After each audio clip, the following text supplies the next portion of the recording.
Hello mga masters, welcome back sa ating shop. Anyways, pakitan natin kung paano ang airsoft basic maintenance. So ang papakita natin na unit ngayon ay itong Umarex na Glock 17. Yes, by the way, ang Umarex na brand, ito po ay ang mga official natin sa mga Glock airsoft. Bakit? Kasi yung mga actual markings ito ay lisensyado. So pakita natin ang unit. Yan, mga master, buksan natin. Medyo mahirap lang buksan, ha? Oh. Yun, okay. Yan. So, out of the box, ito yung unit at syempre may kasama siyang owner's manual. Yan. Yan. At tools. Yan. Meron siyang Allen key. Okay. So, yan ang kasama sa loob ng box. So, pakita natin ang Umarex na Glock 17. Ito yung Gen 5, ayan. So, itong mga Umarex na brand na ito, by the way, mga masters, ito po ay yung mga tinatawag natin na license unit. Meaning, yung mga nakaukit na markings dyan ay lisensyado po. Okay? Dahil itong Umarex, siya po ang official sa mga Glock Airsoft. So, magandang brand po ito. Quality po yan, mga masters. Siyempre, made in Taiwan. Okay? So ngayon ipapakita natin sa ating mga customers paano ba mag-basic maintenance sa mga airsoft, lalo sa mga Glock.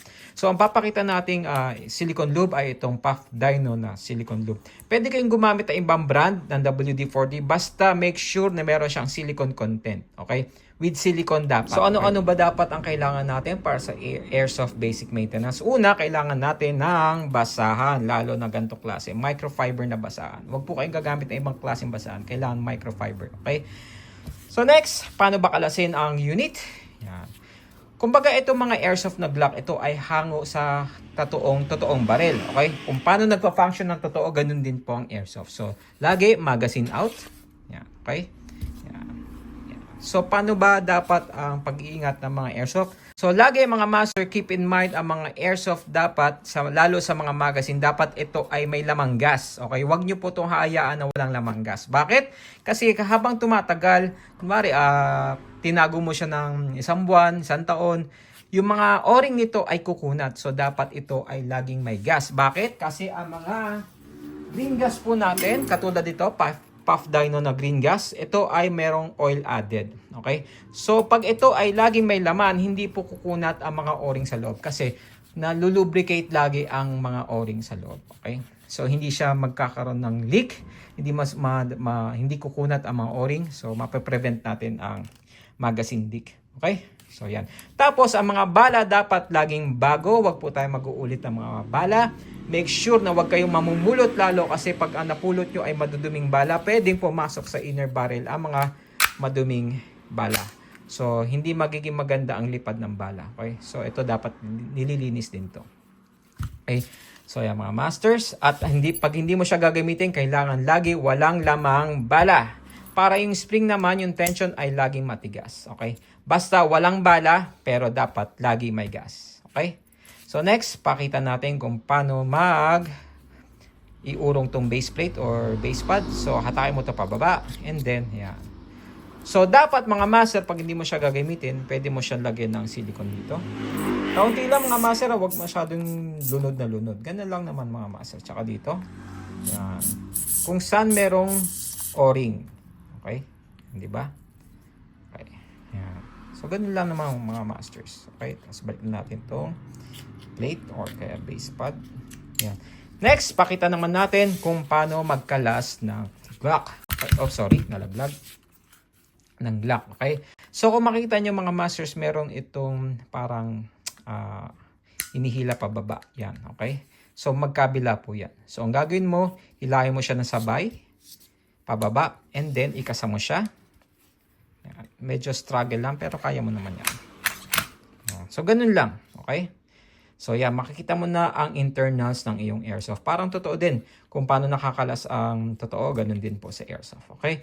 So paano ba ang tamang paglagay ng mga silicone lube? So lagi mga master, bago tayo maglalagay ng silicone, tanggalin mo muna ang lumang langis. Yes sir. Bakit? Kasi pag hindi mo tinanggal ang langis, yung luma, kasi ito habang tumatagal, nakakapitan to ng mga maliliit na buhangin or alikabok. So lagi mo siyang pupunasan dapat. Okay? Para matanggal yung mga maliliit na buhangin or alikabok. Okay?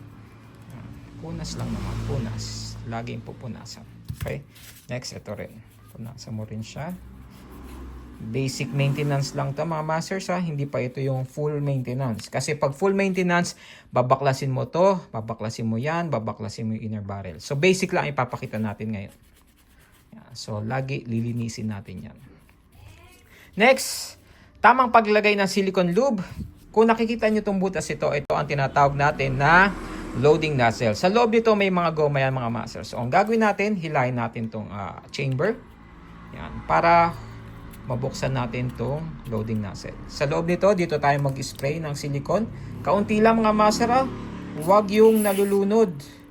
Yan. Kaunting-kaunti lang. Kasi pag sobrang dami, pwedeng pumasok yung langis dito sa chamber. Okay? So pag nabasa itong inner barrel, hindi po mag-i-spin ng tama yung mga bala. So dapat laging dry itong part na ito. Okay? So ito ang tinatawag natin na chamber. Dito naka-standby ang mga bibis or mga bala. So, dapat ito ay laging tuyo. Huwag niyo po hayaan na basayaan. Okay? Dito lang tayo maglalagay ng silicone. At dapat kaunti lang. Okay? Yan. Next, punasan na natin. Yan. Okay. Punasan din natin ito. Next, para maglagay naman dito sa ating sa unit. So dito, ito ang tinatawag natin na hammer set. So dito, lahat ng mga moving parts, lahat ng metal moving parts, isprayan natin yan. Kaunti lang master, wag yung madami. Okay, yun lang. Yun lang. Okay? Tapos, kung saan nag-slide yung mga bakal, dito, lagay tayo dyan.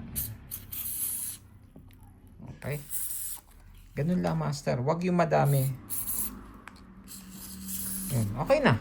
Okay? And then, ilalagay na natin ulit yung slide. Paano ba maglagay ng slide? So, kung makikita nyo sa dulo, meron siyang gatla. Yan, may gatla siya. So, dapat ito ay naka-ayon. Okay? So, yan. Yan. Okay? And then, slide natin pabalik. And then, push natin yan. Yan. Smooth na smooth na. O, diba? Next, pagkatapos, punasan na natin yan.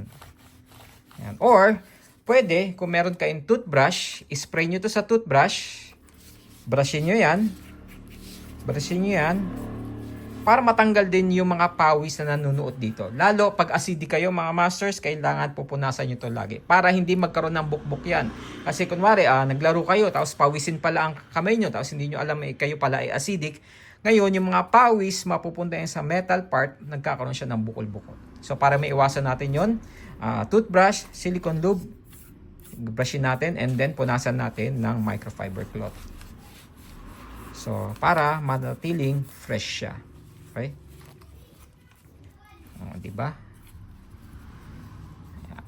Tapos, pwede mo na siyang itago. Okay? So, ganun din sa magazine. Punasan natin ang magazine. Okay.